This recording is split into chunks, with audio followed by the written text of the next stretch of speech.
Many people believe that conversation skills come from personality, but Harvard professor Alison Wood Brooks offers a very different perspective. She argues that conversation is a learnable skill, something anyone can improve through deliberate practice. In the workplace, good conversation builds trust. In relationships, it strengthens emotional closeness. At home, it reduces misunderstandings and conflict.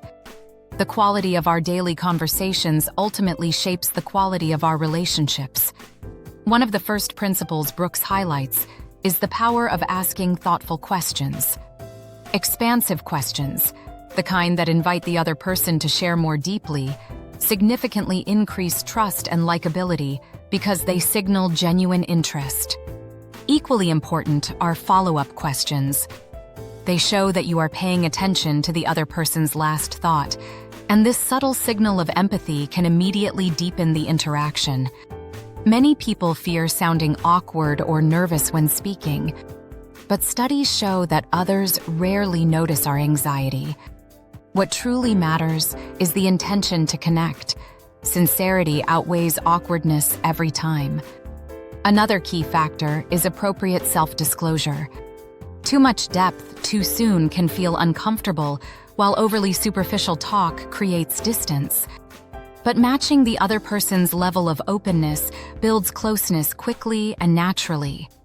Conversations often stall not due to lack of topics, but because we worry about saying the wrong thing. A light question or simple observation is usually enough to restart the flow. Compliments are also widely underestimated.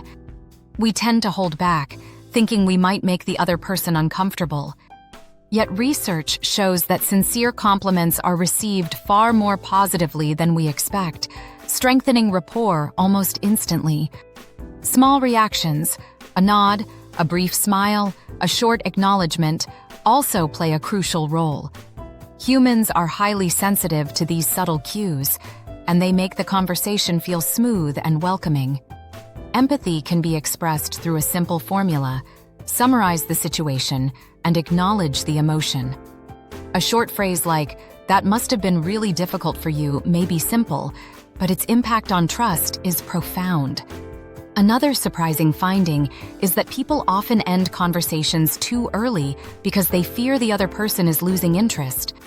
But in reality, most people wish the conversation had continued longer. In moments of conflict, reframing the purpose of the conversation is essential.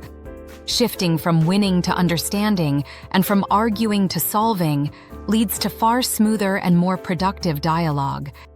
Even small, casual interactions accumulate over time and can dramatically deepen a relationship. Consistency matters more than intensity. Conversation resembles learning a physical skill. You improve by trying, adjusting, and trying again. This is why Brooks describes conversation as the most accessible and powerful form of daily self-development, free to practice and immediately useful. Today, take a moment to ask someone a sincere question. That small step may be the beginning of a meaningful change in your relationships.